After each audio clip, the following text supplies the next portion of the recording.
Prairie Yard and Garden is a production of the University of Minnesota Morris in cooperation with Pioneer Public Television.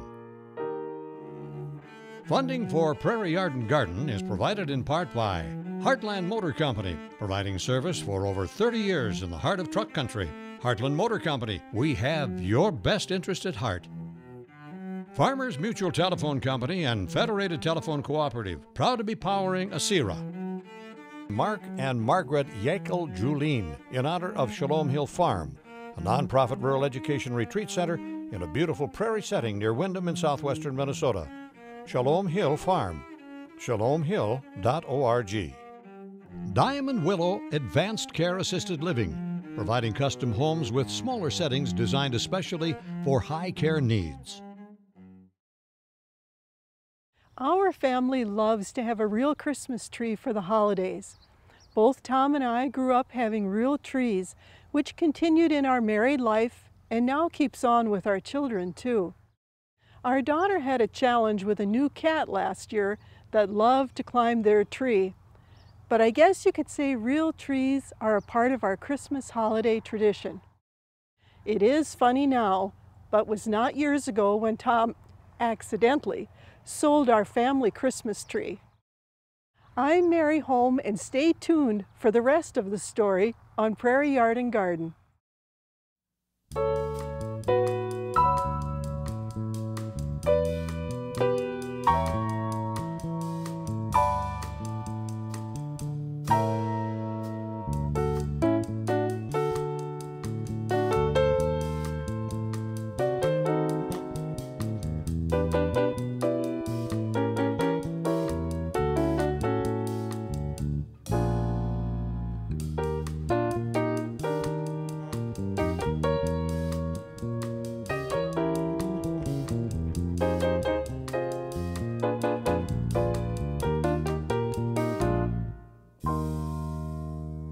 During the 20-plus years we owned a greenhouse, we loved the Christmas season and sold lots of trees. One year the kids and I picked out a beautiful tree and tucked it in the back greenhouse where it would be safe until we had time to take it home for decorating. Well, you guessed it. Tom needed one more for a customer, and our family tree went out the door. Thank goodness we had more trees, just like our guest today, Wayne Lesmeister of Wayne and Jean's Evergreens. Welcome, Wayne. Welcome, Mary.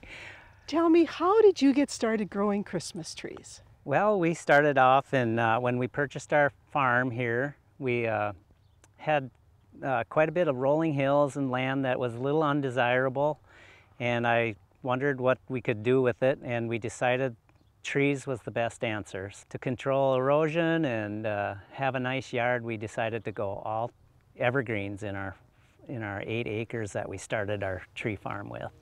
How long does it take to grow a tree from a seedling until you can start harvesting that plantation? Well, we usually get our seedlings, which are 2 years old and sometimes 4 years old from a seed. And they're called T2s or T4s, and that's transplants from the nursery bed from a seed to the transplant area, which is another 2 years. So when we get our seedlings, they're 4 years old already. And then ours take about 8 years before we can harvest them as a Christmas tree. We get them east of Minnesota, several places. When do you actually plant them, and how do you plant them? Well, we plant in the spring usually. We can sit on a 2-seed planter and plant them that way, bare roots. We usually use a 6x6 spacing, which is 6 feet apart and 6 feet in rows. I usually will make my rows a little wider because I like to be able to drive in and get them with a truck. Once they're harvested and when people come out to get Christmas trees, sometimes there'll be 3-4 spots where we'll plant in between other trees so that they get a chance to grow, and we save on some years' growth that way. How do you get rid of the stumps? Actually, we got a machine that pops them right out of the ground, and we try to get rid of most of the stumps. Once in a while we have a few that sneak by us, but we'll interseed a tree right into where the stump was next to it. We try to get rid of most of the stumps because Sometimes you can have problems with weevils or grubs or something. If you have too many stumps in your field, you want to try to get rid of them to control insect problems. How do you water all of those trees that you plant? We kind of generally take nature's course and let that happen. Otherwise, we do have a large tank that we have a valve on, a spring valve that I go move along with a bobcat and water them that way. Otherwise, we just set up a new plot where we set up an irrigation system for 1 acre of trees. If we get a really extreme hot, dry, sometimes windy days where it's in a row and we know our trees are hurting, we're going to try to get as much water on them as we can. Wayne, how do you control the weeds out here? Well, we use a combination of different chemicals and spray around our trees to keep the large weeds down. So we mow a lot, keeps the weeds down also, and it just makes a nice appearance for our trees. What do you do for deer, rabbits? Well, we have to deal with those too. We usually, for regular trees, we wrap our trees. Otherwise, for evergreens, they usually don't bother our evergreens. It's mostly deciduous trees that animals will tend to bother. Tell me about what you do during the season for actually during the growing time. What do you have to do to get a tree ready for sale? Well, we do a lot of shearing and pruning. Sometimes you get branches that aren't right or something doesn't look desirable. So we go through each tree and actually walk these tree fields and look them over and make sure they're ready for the customer. We'll shear them with shearing knives, and we always have a hand pruner in the back pocket, and if we see something we don't like, we'll prune that off. The important thing is that we have a nice leader and a nice top, and you don't want double growths or double leaders, so we'll prune away that. And then we don't want a real long, tall leader either, so we'll prune that halfways, cross diagonal across the leader so that there's a bud sticking up that's ready to grow straight again the next year. We do that in July and August.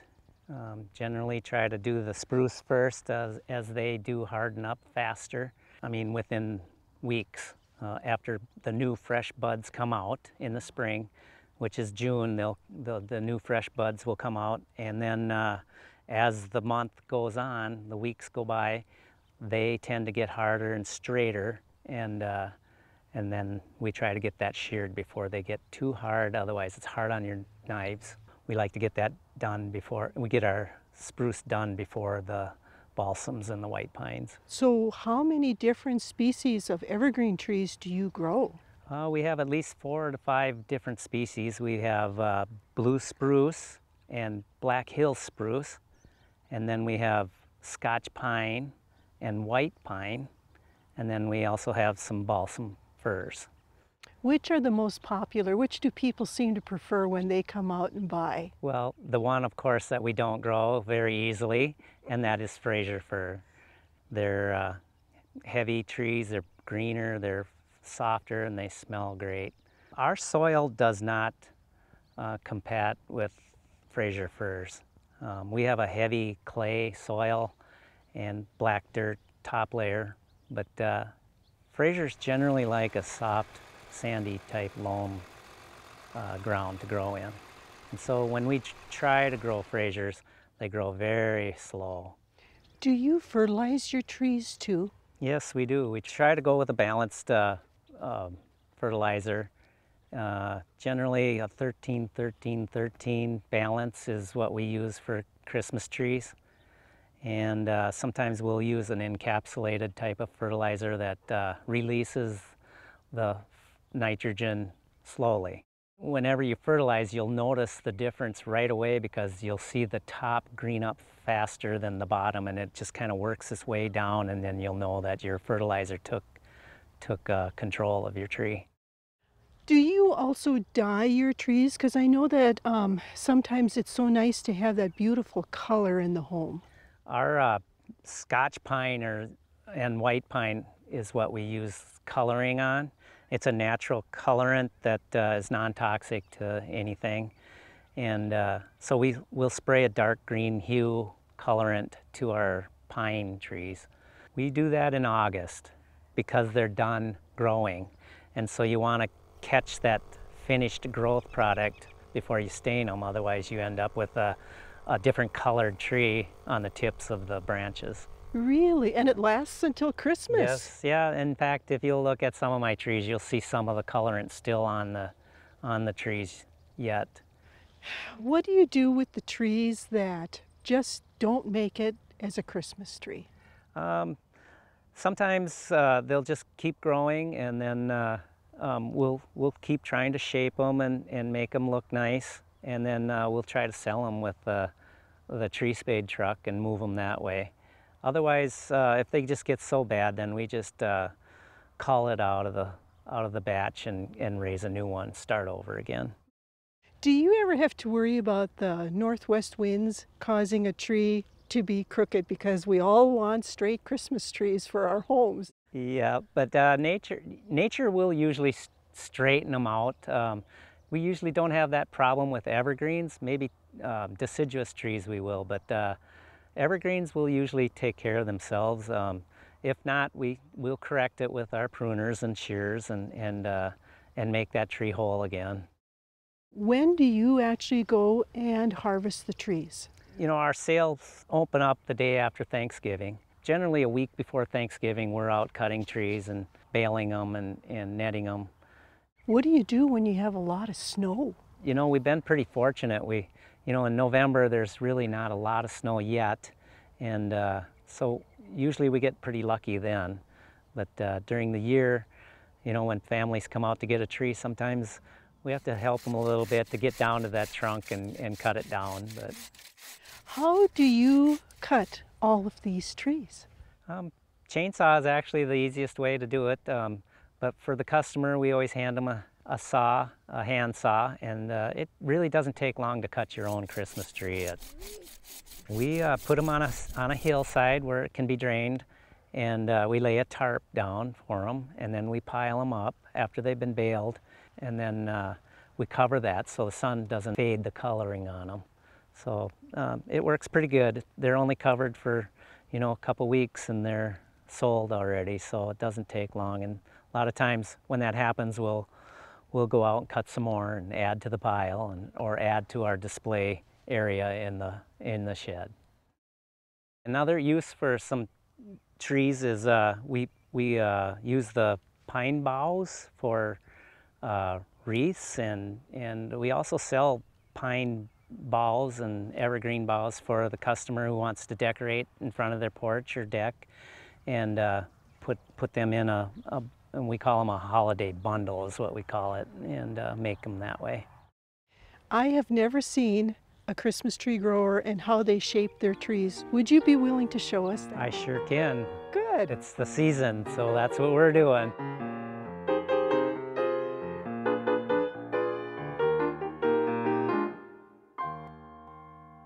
So Mary, before I show you how we shear our trees, I would like to show you that we pick pine cones.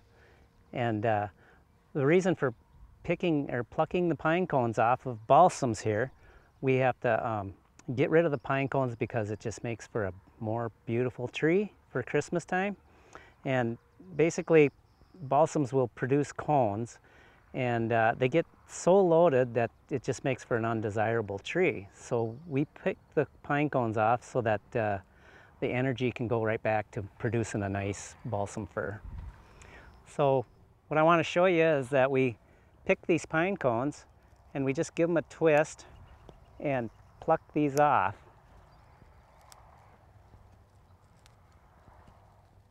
So we like to do it a little earlier in the year, and then they're a lot easier to break off and less pitch on the pine cones. This is a shearing knife, and this is what we use to shape our trees so they look like a beautiful Christmas tree. It's a serrated knife, stainless steel. It's called a Bush King, and we just go ahead and start shearing with this. I use one knife, one arm. Some people use both hands and have a knife in both arms, but I'm not quite that good, so I just use one. So here we go. This is how we shear them. I try to get the right pitch that I like to see, and I just go ahead and start shaping it. And this is not going to hurt the tree at all.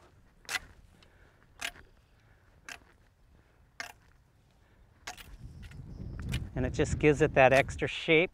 And then when I do shear it, it will get 2 more buds on the ends and get thick again for next year.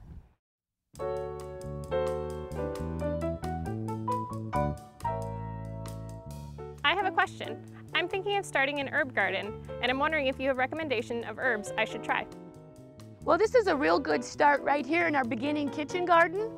And we have several items here. We have perennials and annuals. You can purchase them all at the garden center. And we can start out with sage. Sage is a great thing to have in your garden to cook with. And rosemary is another item that's fun to cook with, and it has a beautiful fragrance. The only thing about rosemary, it's a perennial in California, but we have to take it into the greenhouses in the winter, and then we winter it over, and then we pull it back out and replant it. We have several types of basil, all different types, about 9 or 8 different types of basil. Again, you can make pesto out of basil. You can make a parsley basil pesto. Parsley would be another one I would add to the garden. It's quite easy. You can just clip it off and put it in your salads. And then we have chives. Chives, again, is a perennial, and you have it all the time. Every season you come, there it is. And we have oregano. Oregano is another nice perennial that comes up every year, and you have an instant garden for the first season.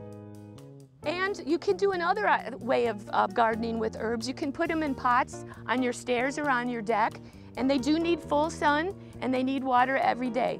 Herbs are very hardy, but they like the full sun and a lot of water. Ask the Arboretum Experts has been brought to you by the Minnesota Landscape Arboretum in Chanhassen, dedicated to enriching lives through the appreciation and knowledge of plants.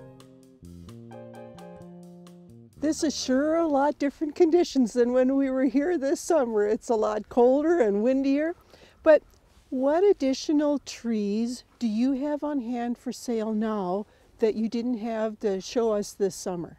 We provide Fraser, and we provide balsam trees. We provide white pine, Scotch pine, spruce, and Black Hills spruce.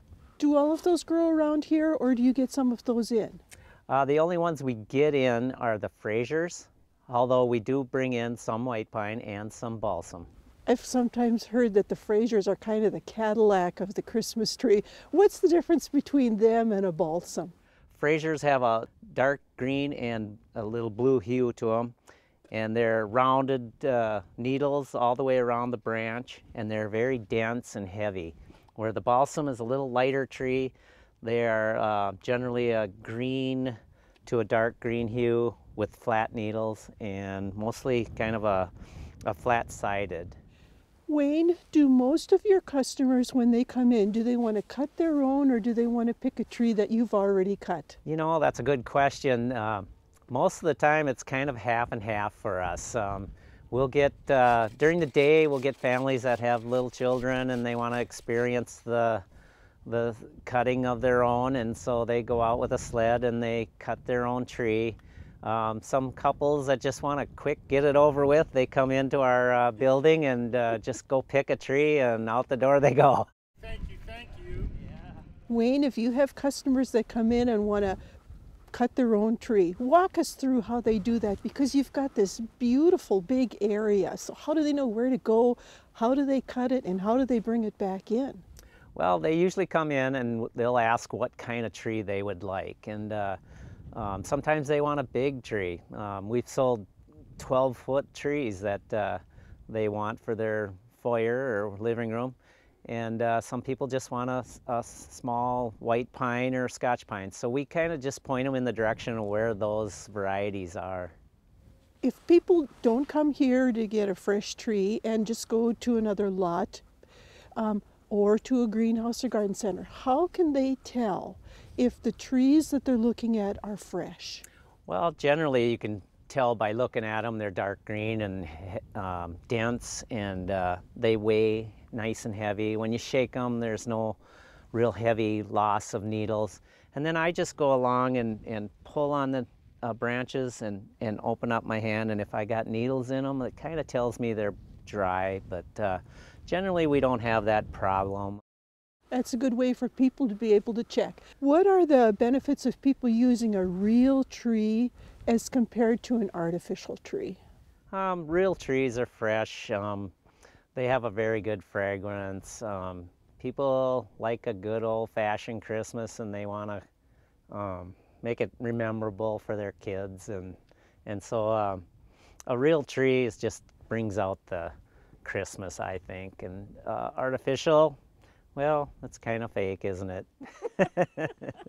I've actually heard that the real trees are better for the environment too, because they provide so much benefit while they're being grown, and they're kind of like a crop that's harvested, just like wheat and another. Right, it's a completely recyclable item because it grows, it produces oxygen, it takes in carbon dioxide, and good for the area. When people come and get a tree, do you sometimes wrap it for them too, or bundle it? Yes, we will wrap it. When I get the pre-cuts, they're already wrapped. We untie them, and then we set them up and then price them based on their size and their color and their type. And when we sell the tree to the customer, we ask them if they want it to be netted, and we have a netting machine that we run it through, and it makes it convenient to put on the top of their car or bring it into the house, and then there they just put it in their stand and then cut that netting off, and voila, the tree just kind of unfolds right in front of them, and it's all done. And then some places shake their trees too. Can you describe what that is or what that means? Yes, we'll put a tree into the shaker, and we just set it into it's basically called a little shaky, and it shakes the tree, and if there's any loose needles or any dry needles or any kind of thing like that, it falls off, and it's nice and fresh and ready for the customer. And we also give them a fresh cut on the bottom so that it's all ready to absorb moisture or water when they get it in the house and in the stand. Why is that important? Because some people, you know, will get a tree that's been cut, and why is it important to make a fresh cut? Because it gives it a area for the water to seep into the tree, and it absorbs all the moisture that it can, and like the first 3 days it's moving a lot of moisture to replace what it has been missing for the last maybe 3 days or so. And is there a kind of a rule of thumb as to how much you should cut off in order to make that new fresh cut so the tree can absorb moisture? Yeah, they say that it's about a 2-inch cut that you'd like to make. We can cut, you know, between an inch, inch and a half to 2 inches, but basically for a fresh cut you want to take that much off.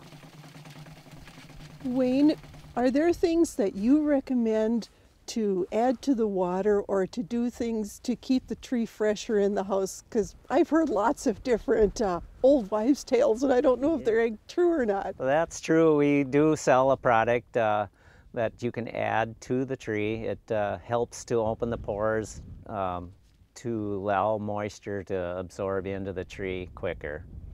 We do sell a lot of it, and it seems like it must work because we've sold many bottles of that additive. Well, I've heard, you know, adding aspirin to the water, and maybe even pop to the water, and so, but you just recommend either plain water or adding the special additive made for it, huh? Yes, I do. My son actually did a science project in school when he was in high school, and he did that comparison with trees, and he found out that the additive worked quite well, and also I believe it was 7-Up was second best, and then the other things like aspirin was the worst, and a couple other things that he tried. I can't remember them all, but he did try like 5 different additives to see which one worked the best. Wayne, some people don't like to have mess taking a tree in and out, but there's such a thing even as a bag that you can use to help to keep it clean, right? Yes, yes. We also sell Christmas tree removal bags, and we do go through a lot of those too. And what they do is they'll just put that under their tree when they bring it into the house and set it up on the stand. They might make a little small slit and put that trunk through it, and then they'll just roll it up over the Christmas tree stand and still allow room to water the tree. And then when it's all done, the season's over, they can just take their stand off and roll that bag right up through the Christmas tree and carry it out, and there's no hassle, no mess, and everybody's happy. When you make a cut on the trees, a lot of times you have to take some of the bottom branches off and everything. Do you use some of those trees for decorating or to make other things? Yeah, those branches get used. We offer it to the customer first. If they don't want to take those branches, we will use those and trim them up and make wreaths and garland and other centerpieces and things like that out of those branches. We also bring in a lot of that kind of material when we buy our trees and set them up for display. So you do make wreaths and arrangements too?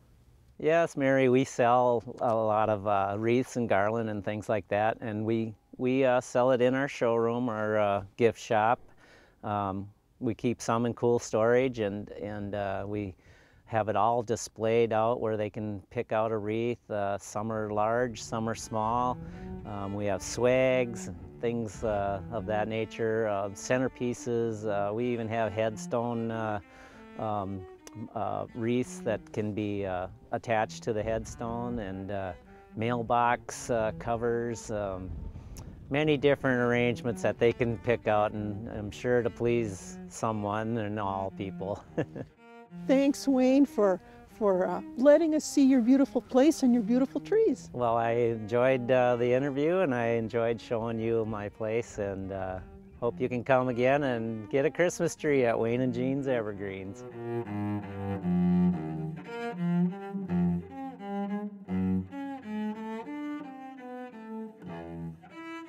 Funding for Prairie Yard and Garden is provided in part by Heartland Motor Company, providing service for over 30 years in the heart of truck country.